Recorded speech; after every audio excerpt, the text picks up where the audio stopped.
তো বন্ধুরা, আমি পিডিএফটা ওপেন করে নিয়েছি। তোমাদের দারুণ সুখবর, সেটি কলকাতা মিউনিসিপ্যাল কর্পোরেশনের তরফ থেকে নিয়োগ করা হচ্ছে। এখানে তোমরা দেখতে পাচ্ছ যে office of the chief municipal health officer SN Banerjee road, Kolkata 7,13,000, এই যে ঠিকানায় এখানে তোমাদের নিয়োগ হচ্ছে। এখানে অ্যাডভার্টাইজমেন্ট নাম্বারটি দেওয়া আছে এবং ডেটটি দেওয়া আছে। এখানে তোমাদের যে বিভাগে নিয়োগটি করা হচ্ছে সেটি হেলথ বিভাগে, মানে স্বাস্থ্য বিভাগে তোমাদের নিয়োগ করা হচ্ছে। এখানে তোমাদের যে পোস্টে নিয়োগ করা হচ্ছে সেটি হেলথ ওয়ার্কার পোস্টে নিয়োগ করা হচ্ছে, অর্থাৎ স্বাস্থ্য কর্মী পদে নিয়োগ করা হচ্ছে। এখানে তোমাদের যোগ্যতা যেটি প্রয়োজন সেটি শুধুমাত্র মাধ্যমিক পাস, অন্য কোনো এক্সট্রা কোয়ালিফিকেশনের কোনো প্রয়োজন নেই। জাস্ট মাধ্যমিক পাস হলেই কিন্তু আবেদন করতে পারবে। তবে যাদের হায়ার কোয়ালিফিকেশন আছে তারাও কিন্তু আবেদন করতে পারো, অর্থাৎ যারা উচ্চ মাধ্যমিক পাস যোগ্যতা আছে বা যাদের গ্র্যাজুয়েশন যোগ্যতা আছে তারাও কিন্তু আবেদন করতে পারবে। ক্লিয়ার ব্যাপারটা? আচ্ছা, এজ লিমিটের ব্যাপারটা বলে দিই। এখানে তোমাদের যে এজের ব্যাপারে, তুমি যে কাস্টই হও না কেন, তুমি ইউআর হও, SC, ST, OBC, যে কাস্টই হও না কেন, তোমাদের ম্যাক্সিমাম যে এজ লিমিটটি, ম্যাক্সিমাম মানে আপার এজ লিমিট হচ্ছে 40 বছরের মধ্যে তোমার বয়স হতে হবে। 40 বছরের মধ্যে তোমার বয়স হতে হবে, তাহলেই কিন্তু তুমি আবেদন করতে পারবে। ক্লিয়ার ব্যাপারটা? আচ্ছা, তো এখানে দেখো তোমাদের একটি ওভারভিউ দেওয়া হয়েছে যে যে পোস্টে নিয়োগ করা হচ্ছে সেটি অনারি হেলথ ওয়ার্কার অর্থাৎ HHW এই পোস্টে নিয়োগ করা হচ্ছে, এবং তোমাদের যে টোটাল যে ভ্যাকেন্সি আছে সেটি 118টি শূন্য পদে নিয়োগ করা হচ্ছে। এখানে তোমাদের এজ লিমিট যেটি প্রয়োজন সেটি হচ্ছে 30 থেকে 40 বছর। এই 30 থেকে 40 বছর সেটি 1/1/2024 হিসাবে ক্যালকুলেট করতে হবে। তবে সেই এজটি কিন্তু যারা ইউআর ক্যান্ডিডেট, যারা EWS ক্যান্ডিডেট তাদের জন্য। যারা SC ST এবং OBC A OBC B candidate যারা আছো তাদের ক্ষেত্রে এজ হচ্ছে 22 থেকে 40 বছর। ঠিক আছে, তাদের ক্ষেত্রে 22 থেকে 40 বছরের মধ্যে তোমার যদি বয়স হয় তোমরা আবেদন করতে পারবে। ক্লিয়ার ব্যাপারটা? আচ্ছা, এখানে কোয়ালিফিকেশনটা দেখে নাও। এসেন্সিয়াল কোয়ালিফিকেশন শুধুমাত্র মাধ্যমিক পাস। তুমি যদি মাধ্যমিক পাস করে থাকো তাহলেই কিন্তু তুমি এই পদের জন্য এলিজিবল। তবে যেসব ক্যান্ডিডেট হ্যাভিং হায়ার কোয়ালিফিকেশন তারাও কিন্তু আবেদন করতে পারবে, তারাও কিন্তু অলসো এলিজিবল। ওকে, আচ্ছা, তো এখানে দেখো, এখানে তোমাদের আবেদন কিভাবে করবে। আবেদন কিন্তু কোন রকম অফলাইন মোড নয়, সম্পূর্ণ কিন্তু অনলাইন মোডে তোমাদের আবেদন করতে হবে। এই আবেদনের জন্য তোমাদের যে KMC যে অফিসিয়াল ওয়েবসাইট, এর লিংক আমি ডেসক্রিপশনে দিয়ে দেবো, তোমাদের সেখান থেকে ভিজিট করে সম্পূর্ণ অনলাইন মোডে আবেদন করতে হবে। আবেদন শুরু হবে 9 ফেব্রুয়ারি থেকে এবং আবেদনের লাস্ট ডেট 29 ফেব্রুয়ারি 2024। ওকে, আচ্ছা, তো এখানে দেখো আবেদন করার আগে তোমাদের এক্সটার্নাল ইউজার লগ ইন করতে হবে। সেখানে তোমরা লোয়ার মেনু বার থেকে সেটি পেয়ে যাবে এবং ইউজার আইডি এবং পাসওয়ার্ড তোমাদের তৈরি করতে হবে। যেখানে তোমাদের প্রয়োজন হবে মোবাইল নাম্বার, প্রয়োজন হবে সেই মোবাইল নাম্বার ইনপুট করার পরে তোমাদের একটি ওটিপি জেনারেট করতে হবে। সেই ওটিপি পাসওয়ার্ড বসিয়ে কিন্তু তোমাদের কিন্তু পরবর্তী তোমাদের যে পুরো প্রসেসটাকে মানে আবেদনের যে সম্পূর্ণ প্রসেসকে কমপ্লিট করতে হবে। আর একটি কথা তোমাদের বলে রাখি, এখানে কিন্তু কোন রকম রিটেন এক্সাম হবে না। দেখো, mode of selection and panel for engagement, এখানে eligible candidate call for interview, অর্থাৎ শুধুমাত্র ইন্টারভিউ এর জন্য ডাকা হবে। এখানে মার্কস অবটেন ইন দা মাধ্যমিক এক্সামিনেশন, তোমরা মাধ্যমিকে যে নাম্বারটি পেয়েছো সেই অনুযায়ী 1:10 রেশিওতে ডাকা হবে। 1:10 মানে হচ্ছে একটি শূন্যপদ। তোমরা জানো টোটাল শূন্যপদ 118টি, তো এখানে একটি শূন্যপদের জন্য 10 জন প্রার্থীকে ডাকা হবে।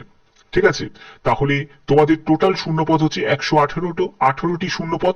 তাহলে টোটাল তোমাদের কতজনকে ইন্টারভিউতে ডাকা হবে ইন্টু 10 করলে মানে 1180 জন প্রার্থীকে ইন্টারভিউতে ডাকা হবে। এটি তোমাদের জন্য একটা বড় অপরচুনিটি। যারা যারা আবেদন করবে তারা কিন্তু নির্দিষ্ট সময়ের মধ্যে আবেদন করে দেবে।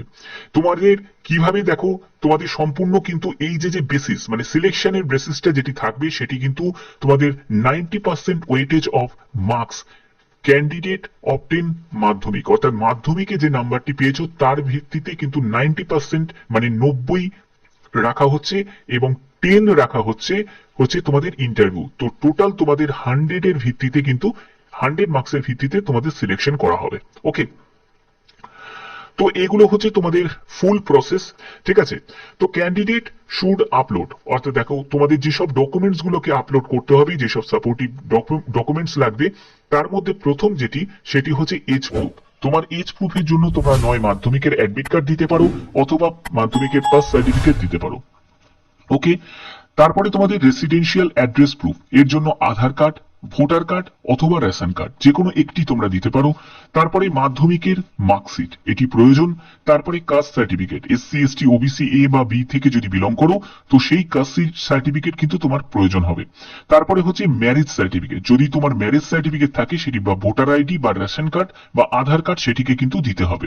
তারপরে হচ্ছে death certificate of husband for the widow, যেসব ডিভোর্সি যেসব ক্যান্ডিডেট আছে তাদের কিন্তু ডেথ সার্টিফিকেট কিন্তু দিতে হবে। আর যারা ডিভোর্স হয়েছে তাদের অনারেবল কোর্টের তরফ থেকে যে ডিভোর্সের জন্য যে ডকুমেন্টস সেটি কিন্তু দিতে হবে। তো এই হচ্ছে কন্ডিশন আছে।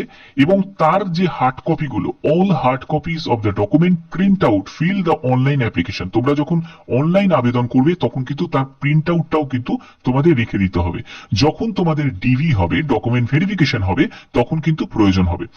তো এখন তোমাদের যে এর লিঙ্ক আমি ডেসক্রিপশনে দিয়ে দেবো, তোমরা সেখান থেকেও কিন্তু জেনে নিতে পারবে। তবে দেখো এখানে টার্ম অ্যান্ড কন্ডিশনের জায়গাটাই কিন্তু বলা আছে যে যারা ওমেন ক্যান্ডিডেট, যারা শুধুমাত্র মহিলা প্রার্থী, তারাই কিন্তু আবেদন করতে পারবে।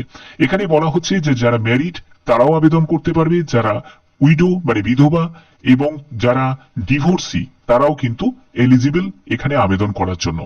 এখানে দ্বিতীয় যে কন্ডিশন সেটি হচ্ছে residential address must be within Kolkata municipal corporation area, অর্থাৎ কেএমসি যে এরিয়ার তোমাদের লোকাল রেসিডেন্ট হতে হবে, ঠিক আছে। এখানে তোমাদের যারা এসসি এসটি থেকে বিলং করো তাদেরও কিন্তু তোমাদের সার্টিফিকেট কিন্তু শো করতে হবে এবং ওবিসি দেরও কিন্তু রেজিস্টার্ড সার্টিফিকেট কিন্তু শো করতে হবে, এবং সেটি পুরনো সার্টিফিকেট হলে হবে না, নতুন রিনিউয়াল সার্টিফিকেট দিতে হবে। মান্থলি যে বেতনটা তোমরা পাবে সেটি 4,500 টাকা মতো তোমরা মান্থলি বেতনটি পাবে। এখানে তোমাদের কন্ডিশন যেটি আছে সেটি 1 বছরের কন্ট্রাক্ট চুক্তিতে তোমাদের এই নিয়োগটি হচ্ছে। পরে কিন্তু তোমাদের স্যাটিসফ্যাক্টরি পারফরমেন্স অনুযায়ী কিন্তু সেটি এক্সটেন্ড করতে পারে সংশ্লিষ্ট সংস্থার তরফ থেকে যদি পারমিশন পাওয়া যায়। তো এখানে তোমাদের ডিভি আর ইন্টারভিউ এই দুটো ভিত্তি কিন্তু তোমাদের থাকছে যেটি সিলেকশন করার জন্য। এবং তোমরা জানো যে চূড়ান্ত সিলেকশন কিন্তু তখনই হবে যখন তোমাদের মাধ্যমিকের নাম্বারটি অনুযায়ী কিন্তু তোমাদের এই চূড়ান্ত সিলেকশনটা করা হবে। তো যারা এই এরিয়ার থেকে বিলং করো তারা অবশ্যই কিন্তু আবেদন করতে পারবে। তো এটি গেল হচ্ছে কেএমসি এরিয়ার মধ্যে যারা আছো তাদের জন্য। তো যারা কলকাতা মিউনিসিপাল এরিয়ার মধ্যে যারা বিলং করছো তারা যেমন এই পদের জন্য আবেদন করতে পারবে, তোমাদেরও কিন্তু তোমাদের মিউনিসিপ্যালিটিতেও কিন্তু এরকম নিয়োগ বিজ্ঞপ্তি প্রকাশিত হবে। তো তোমরা অবশ্যই কিন্তু কমেন্টে তোমাদের মিউনিসিপ্যালিটির নাম লিখতে ভুলো না। তোমাদের মিউনিসিপ্যালিটি যখনই বিজ্ঞপ্তি প্রকাশিত হবে নিশ্চয়ই আমি জানিয়ে দেবো।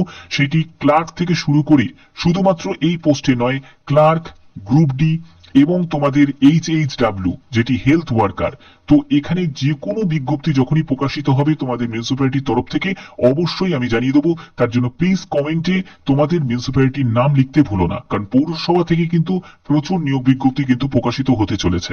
তো সেই ব্যাপারে তোমাদের কিন্তু অগ্রিম আমি জানিয়ে দিলাম, তোমরা অবশ্যই কিন্তু তোমাদের মিউনিসিপ্যালিটির নামটি লিখে দেবে কমেন্টে, ঠিক আছে। তো যদি ভিডিওটা ভালো লাগে অতি অবশ্যই, কারণ আমি সব ধরনের ইনফরমেশন তোমাদের কাছে প্রোভাইড করার চেষ্টা করি। তো যদি ভিডিওটা ভালো লাগে অতি অবশ্যই ভিডিওটাতে লাইক করবে, চ্যানেলটাকে সাবস্ক্রাইব করে বেল আইকন অল করে রাখবে। তো আজকের মতো এইটুকুই, টাটা।